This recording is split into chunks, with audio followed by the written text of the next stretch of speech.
I went to Peru Right. and the Amazon rainforest. Amazon rainforest. God, when was that, man? It must have been about 4 years ago now. And there was a specific reason you were going there as well, Darren. I don't know if I take it you're alright to talk about this. Aye. So you were going to. Well, what were you doing there?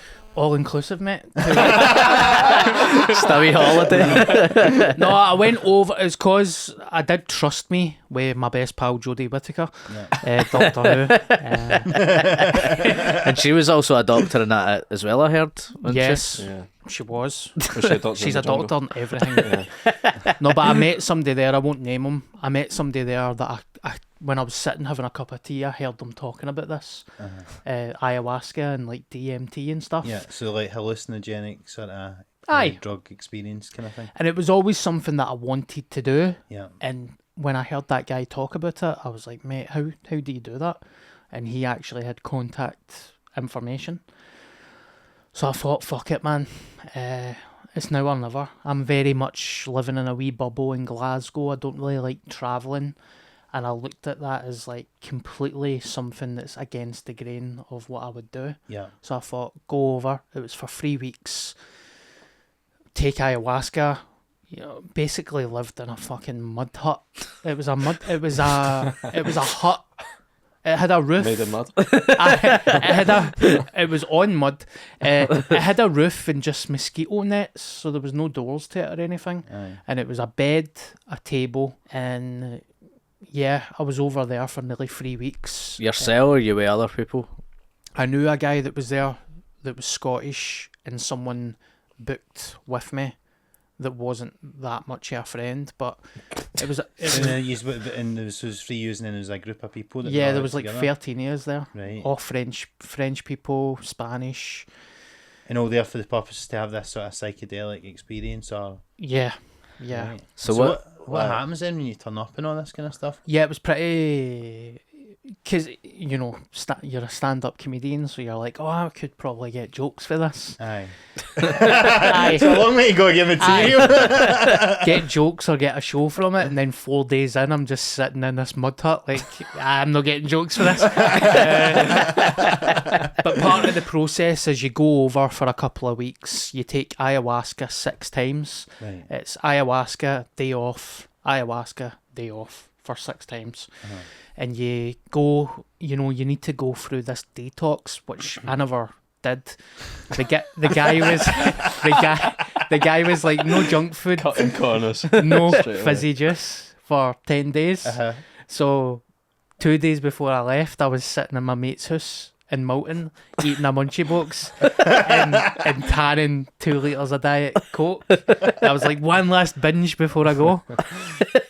And So that affected your sort of experience? I think it did, because I went over really unfit. I was like nearly 21 stone, man. Really? And it was straight into a hot. I mean, the heat was fucking mental. I've never experienced heat like that before. Yeah. Like, really struggled, man. Like, Is that part of the hallucinogenic thing? Like, because it's so hot? Because you can, like, hallucinate. You're questioning, like, straight away. My body was just failing, mate. Like, Fuck's sake. it was you fly to Amsterdam, then it's Amsterdam to Lima, and then it's a private jet to somewhere. I can't even remember what it's called. 40 Private jet minutes. to a mud hut. Fucking Oh, hell. mate. All in one. Then you're on a canoe up the Amazon, and Someone should have been fucking filming this, by the way. This is a show. I know I should have filmed it, but I offered a guy to come with me to film it, but then I realised it was going to be quite a personal thing, Yeah. and I thought, no, I actually want to do this proper. But straight away, like, I remember, it's quite embarrassing, man, but I was like fucked. It was so hot, I was fucked before I even got off the boat. So I was like on the boat, like I was coming down a Already seen fucking God. Eckies or something. So I got to the boat, and these people from Peru were looking at me like I was an alien, right? Because I found out that they've never seen somebody that was fat. Right? And I had a massive ginger beard at the time. It was like down to there, and facial hair over there is just not a thing. So these You're guys a from double Peru, threat. No wonder you're so fucking hot, mind you. Jesus Christ. They're like weird like that. they picked me up off the boat, and I was just getting like carried like arm and leg off the boat. What a fucking emperor. Aye, and I was like, I'm fucked. For this guy from Peru that doesn't speak English, I'm like, mate, I'm fucked. And all these huts are like a mile apart, and I get put into the first hut because I was fucked. So it was mental. But So what? The huts are a mile apart, and everyone gets their own hut, or yep, everybody gets their own. and what's the point? So you're like isolated. You're taking mad hallucinogenics. Is it just to So see? do you stay together when you're taking them? When you're taking ayahuasca, you take them together. There was a hut at the bottom of a hill Right. that was like the spiritual place, and there's a shaman there as well. So we all sit round in unison in a circle, and he takes you through this ceremony of taking ayahuasca, and then you sit down. You've got a purge bucket as well. They give you a purge bucket, so you're sitting there with your purge bucket. It's a wee tiny bucket. What, to white and shit? Yep. And that was scary as well. It was 'Cause that's- scary, man. It was a mental experience. Because so ayahuasca, what is it like? Is it like a sort of stronger form of DMT or a more potent? There's thing? DMT in it. Right. So I've smoked DMT as well, and it was quite enjoyable. I Is did that it. in Amsterdam in the way there? No, that was in it. It was in my mate's flat in Vicky Road.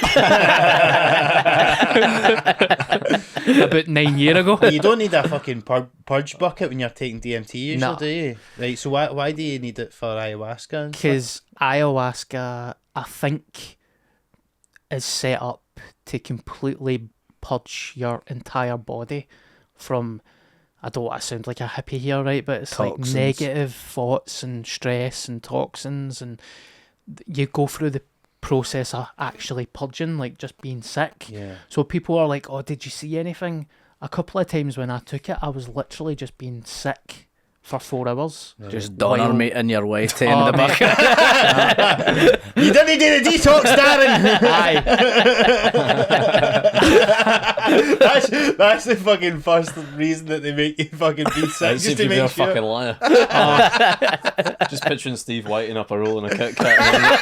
I can't help this guy, man. But it's the most disgusting thing I've ever tasted in my life. Like, it got to the point that when I had 2 left, it fucked my head. Like, mental health was like, I don't want to drink that. It's so rancid. Really? It's so disgusting. So what are you drinking? Is it like how are you boiling mushrooms and drinking that kind of thing, or So it's 2 different types of tree bark. It's got DMT in it as well. When you drink DMT, it's different for smoking it. I don't know the reason behind it. They put it in this big massive pot. It's like a fucking Disney potion, man. It gets blessed by a shaman, and it's like black oil. It's very similar to like oil. It looks like oil. And as soon as you drink it, you just instantly go. Jesus So Christ. the first time I drank it, I was sick. I coughed it up straight away, and then they made me drink it again, Fucking and hell. it was wild.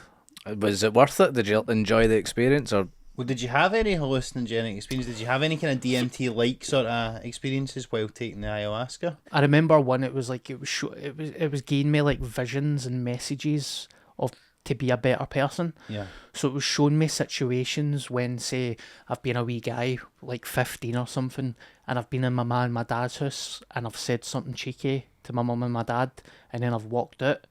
It was showing me that situation from my mum and my dad's point of view. Right. So by the time I left the house, my mum and my dad were sitting there, and my mum was like, why does he talk to us like that?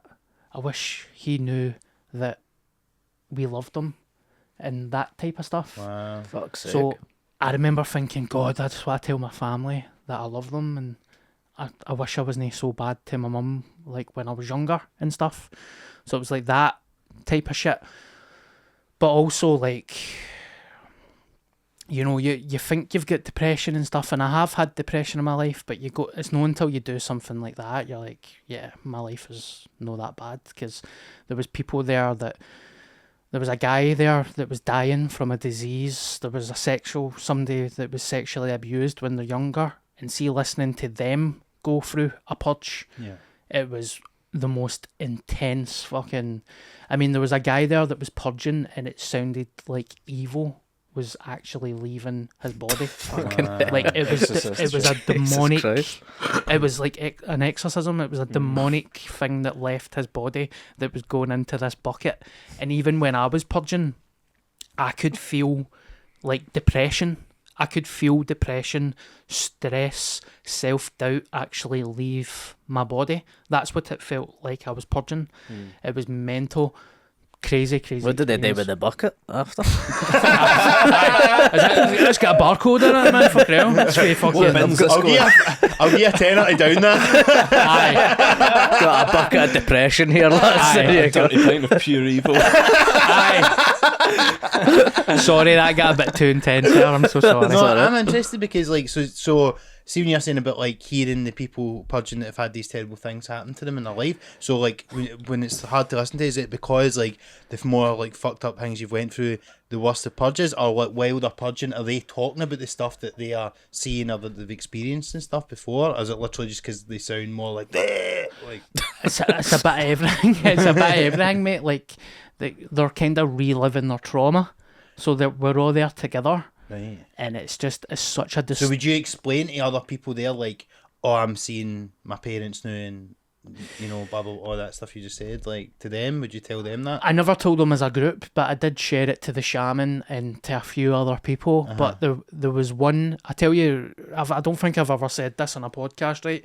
And this is true, 100% true. I don't know if it was just, you know, a self-conscious, like your conscience kind of shit. But and to be fair, she was sick, right? So it might have been that. But my gran was sick at the time, right?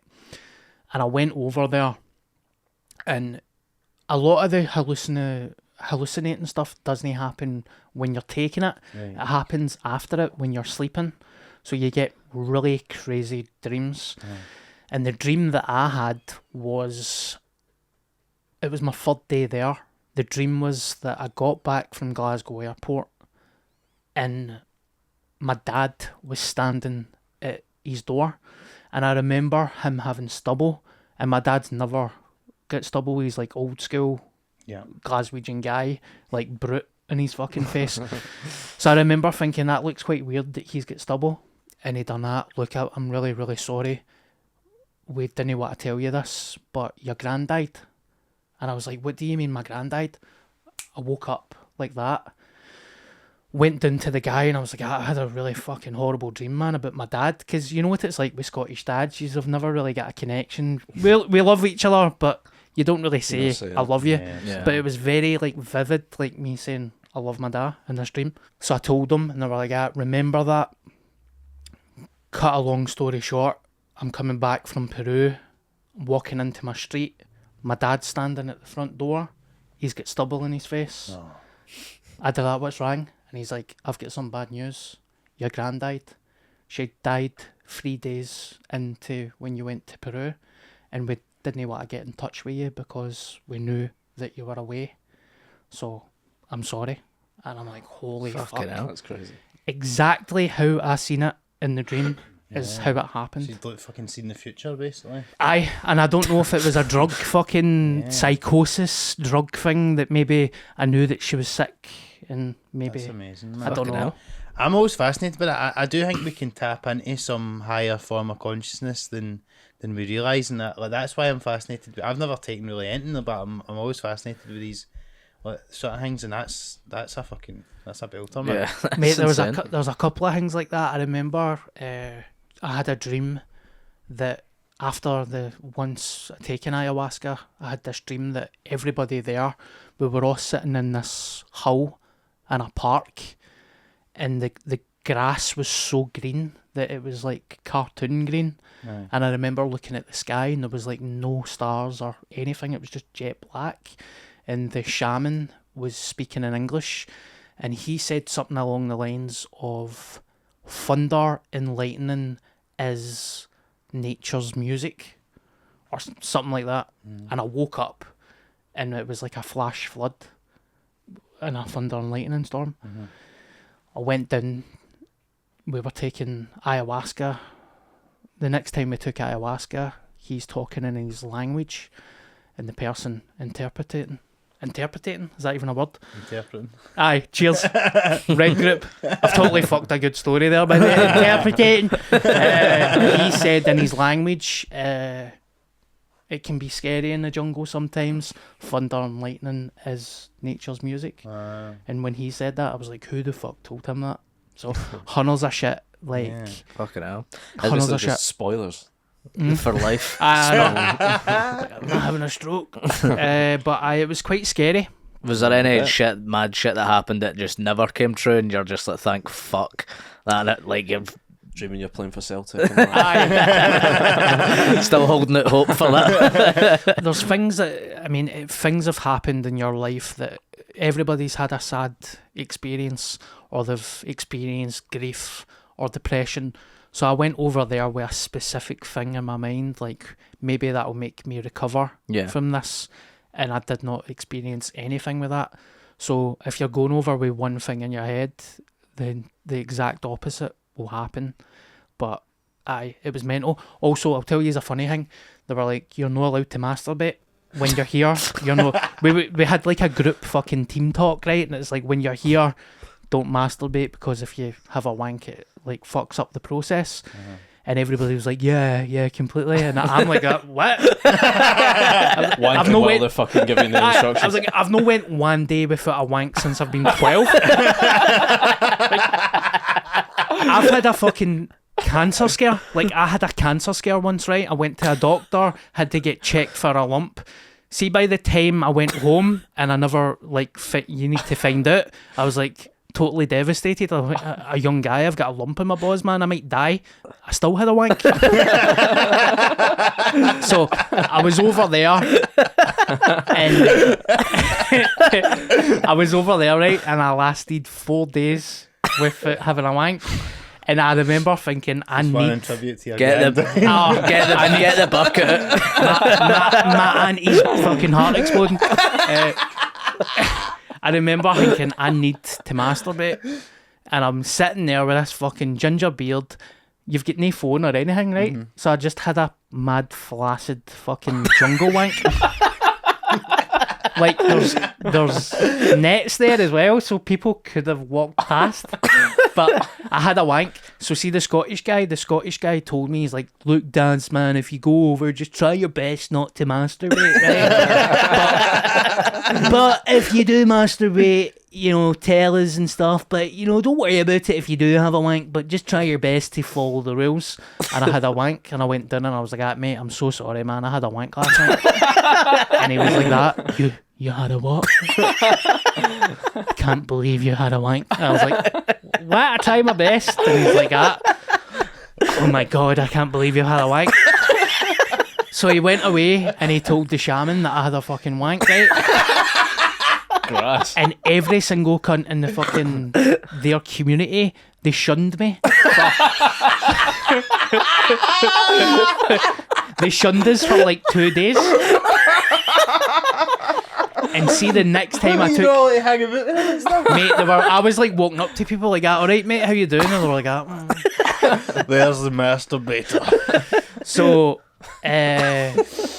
the next time I took ayahuasca, it was fucking horrible. The entire thing was horrible. Like, They're definitely giving you some if they're that annoyed at you, they're definitely right. But giving them a wee bit extra fucking punch juice here. It was a scary trip, really scary trip, and they were like, that's because you had a wank. Were you watching your wank from all their perspectives? All the guys I apologise to them now, actually. I can see why they were annoyed. So two things I want to ask about this, right, was one is like, just in general, like, because a lot of people. Well, first of all, what did you get? What's the like big sort of takeaway did you get for the whole experience then?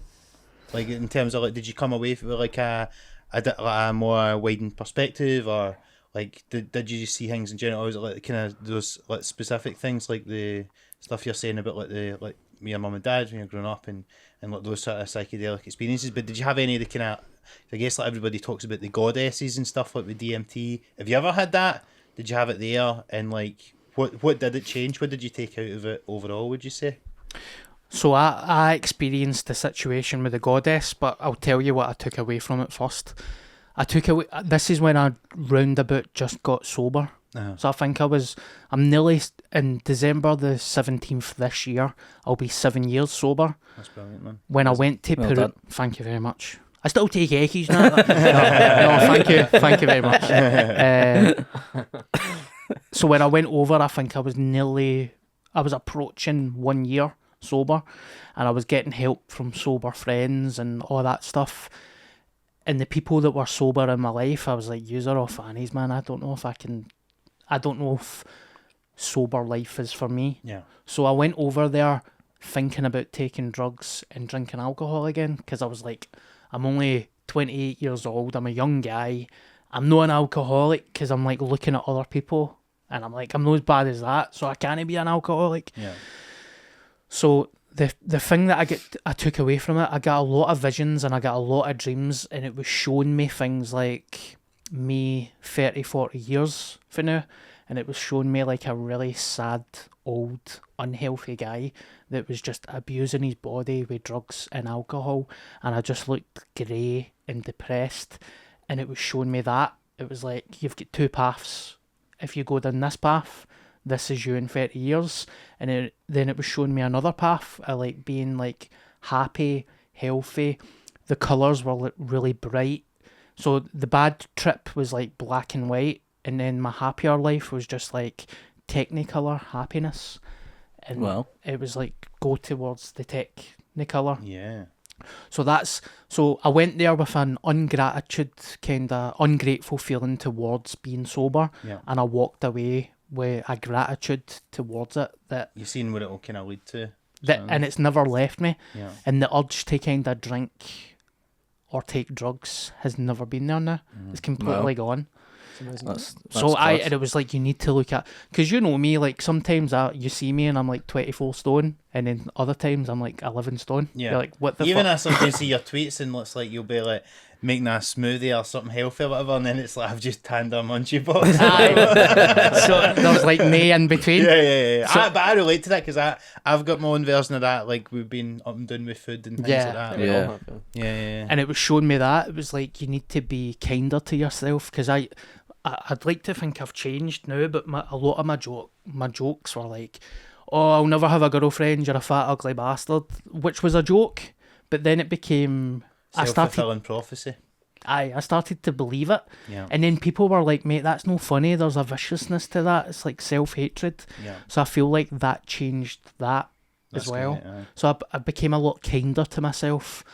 Things like, just a lot more at peace. And I would never say I was a jealous person either. I'm very grateful that I've never been jealous, but I did have a bitterness in my life that I was like, he's a cunt and all that stuff. That's never returned. Right. So I'm able to like look at other comedians that are doing well, and I would never think, how come they're getting that and I'm not getting that? Yeah. That it's removed that. It's made me happy with what I've got. Aye. And it's also made me realise that maybe, I'll use you as an example, like you getting the Kings. Uh-huh. So 10 years ago, I'd be like, how come that cunt's getting the Kings? But see now, I'm like, you get the Kings because you work harder than me. I'm not saying that I should get the Kings, but I can understand why you got it. Right. And I can understand why Susie McCabe is doing what she's doing. Yeah. I can see it for the real point of view rather than the kind of jealous, bitter person. Yeah. So I'm very grateful for that, and I can apply it to like not even work, it's family, friendships. So I'd be like, why is that person a cunt and he never came to my gig? Well, he's probably got something on in his life that is none of my business. Yeah. And it's made me understand it better. Absolutely. So I feel happy for that stuff. That's great, man. And it's so hard, particularly like we stand up and stuff like that, it's so hard to not compare yourself to other people and all that sort of thing. I always see it like a lot like the gym or whatever, because see, anytime you're in a gym, you're always like looking at some fucking bulk guy and you're like, oh fuck man, like I'm sitting here, I'm just fucking getting back into it, and this guy, I'm never going to look like him. But I always just think like, but really all you're there to do in the gym is you're there to make sure that you're a wee bit better than you were before you went, and you're working on your own body. And it's the same with like we stand up or your career, whatever it is, it's like you're working on your own thing. So it doesn't matter that there's a big bulky guy or there's somebody that's 10 years ahead of you, whatever it is, somebody that's not been going as long but fucking whatever, but like all you're doing is improving on yourself, and that's the only way that you'll get better is to do that. And but it's hard to get that perspective, and so that's great that you got that out of it, man. Yeah, it was really nice. I mean, even the first time, I mean, I used to have a thing where, I don't know if you've noticed it, probably can't notice it now because of like, you know, I'm older now, but when I was younger, when I was a kid, I fell off a bike and my tooth went through my top lip, and for a large period of my life, my lip was fucked. Like, and a lot of people used to tease me about it in school and stuff, and it gave us a proper complex. Yeah. And I've got a birthmark on my finger as well. So for years, I was like, I've got this fucking gummy sloth lip and this weird birthmark. And it was, I know like a birthmark is like nothing, but in my head, it fucked us for years. Yeah. Absolutely. So like going through that experience, taking ayahuasca, it made me like enjoy my quirks. Like, this is my part of my personality. Yeah. So like sometimes if maybe I've got a girlfriend or something, she'll be like, oh, what's that wee scar on your lip? And I embrace it. And same with that, I went through like looking at NHS therapy, like surgery and stuff. I'm like, fuck it, it's only a birthmark. Who cares? Like, everybody's got their own wee thing in life, you know what I mean? Absolutely. It's such a positive experience for me. Yeah, definitely. Yeah, it's great. It was, and see the first time, I mean, I feel like I'm probably sharing too much on this, right? But when I was younger, the Glasgow culture is everybody was mad for eckies, right? And when I was a young guy, 16 to maybe 21, I took a lot of drugs. And I can't believe I'm fucking sharing this. No wonder I can't get a panto. But I remember once I went to a house party and I was there with very close friends, and I took a dangerous amount of ecstasy tablets to the point that I could have went badly. I took something stupid like fucking 18 eckies or something, right? It was really, that'll do it. It was really stupid. I remember taking one and I just woke up and my face was completely fucking sunburnt, and I had all these lumps all over my face and my neck, and it was when I was younger. You used to have a wank. Purge it. Right into the mirror. My pal had an empty for 2 weeks. I had to because I was too scared to go to the hospital. Because see, when you're that young, you think, you don't want to get caught. The police are going to get fucking killed or something. So I had to basically lie in my mate's house for 4 days, and I went through this fucking train spotting like detox, like hallucinating, coming off dead drugs. Babies and I've shared too much in it. No, this is fascinating. So I'll get to the point. When I took DMT, DMT is a kinder drug, and I would recommend that to people. I wouldn't recommend ayahuasca, because it changes your entire reality. Right. But DMT, despite all the positive epiphanies, you still wouldn't. I don't regret it, but if you want to take it, you need to research it. It is not fun. It's like, it's nothing like, oh, you know, you take a wee line and you have a laugh at a party and you regret it because you've got to come down the next day. This... Or see, just when imagining someone in a gaff on ayahuasca. What the fuck's he on? Spewing blood. You might line ayahuasca. or see if you maybe take acid or you take too many eckies, you can think this will pass. This experience will pass. Yeah. Like, I'll be fucked for 10 hours, but I'll get at the other side. See, when you take ayahuasca, you're gone. Like, I forgot what my sex was. I forgot that I felt like my soul left my vessel, a body.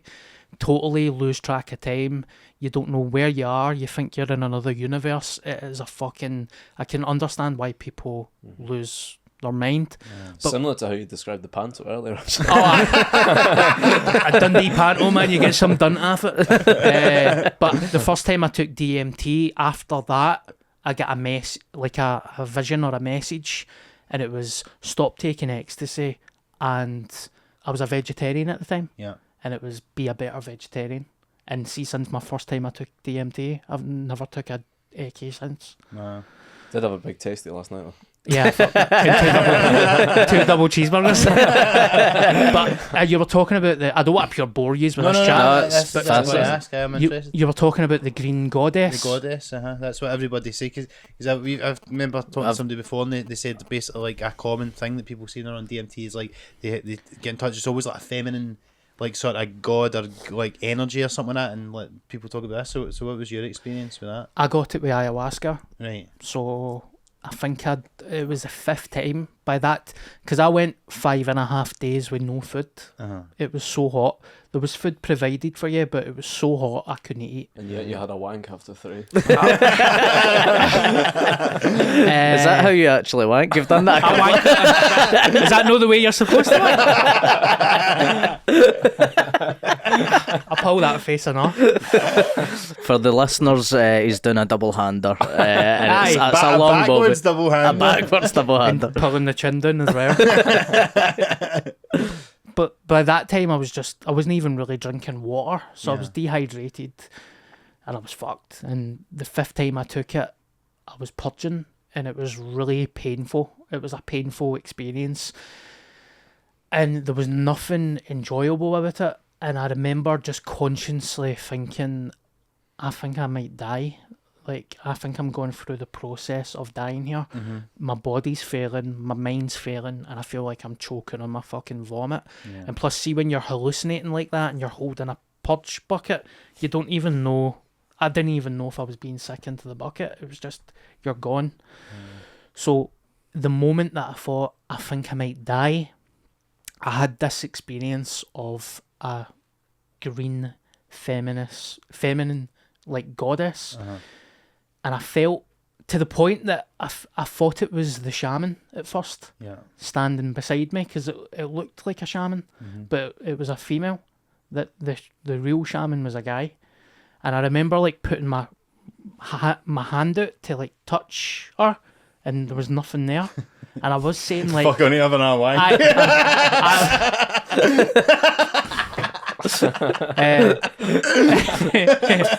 You go up Facebook, but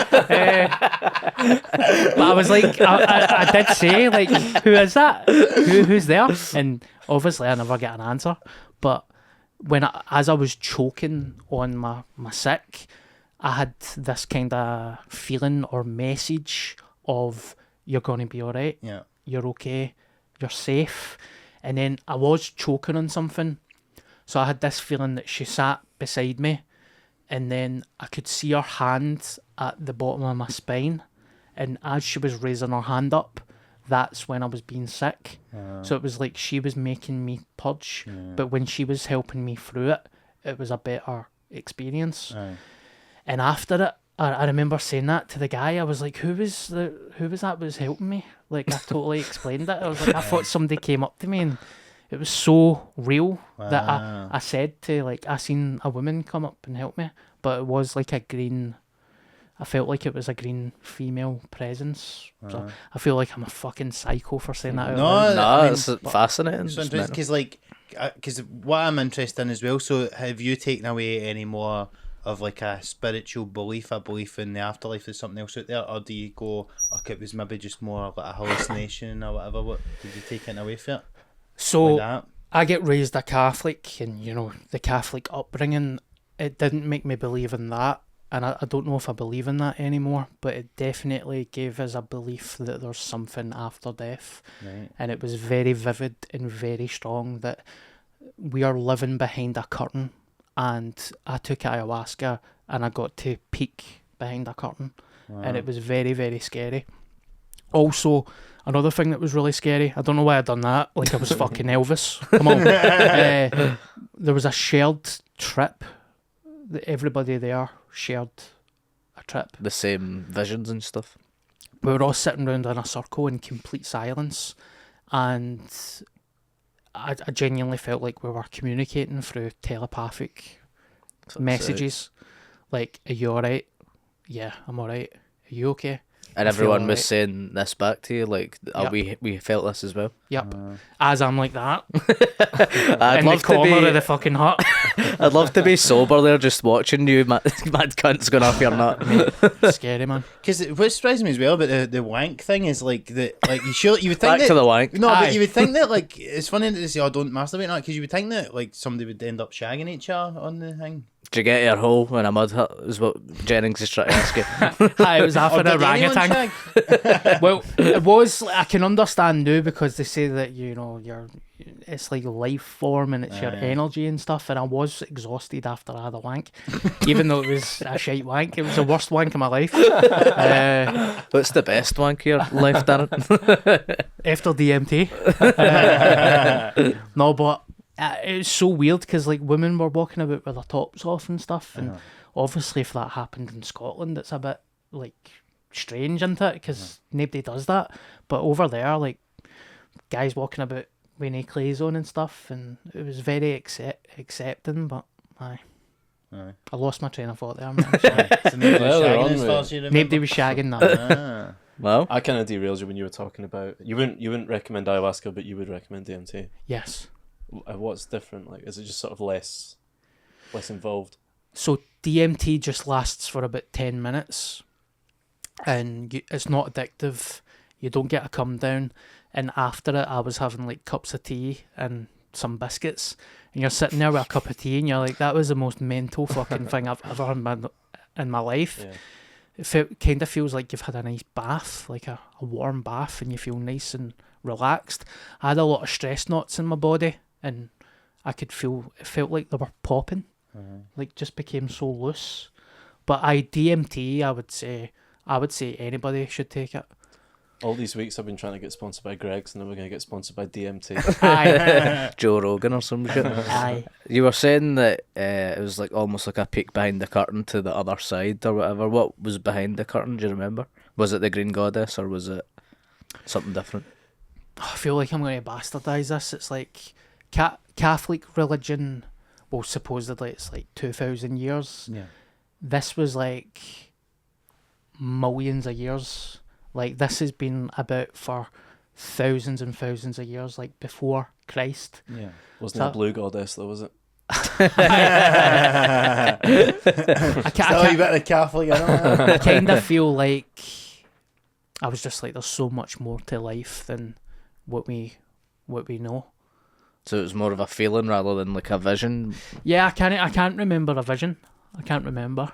Maybe there was, but They just Can't felt remember. like taking away something and you just kind of know. it definitely took away the fear of death Right. for me. I mean, I'm not like obviously I don't want to die, but it's kind of took away that unknown. I'm Yeah. like, I think I'm gonna go somewhere when I die.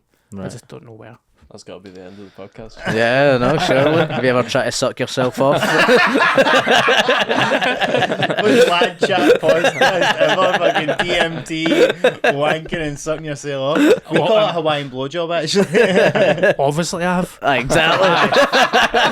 When I I was put a younger, lot of money on that. In the mud hut. when I was younger, I'm talking about 17 or something. I got the tip.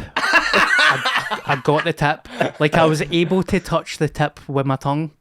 I wasn't able to suck it, but I was able to lick it.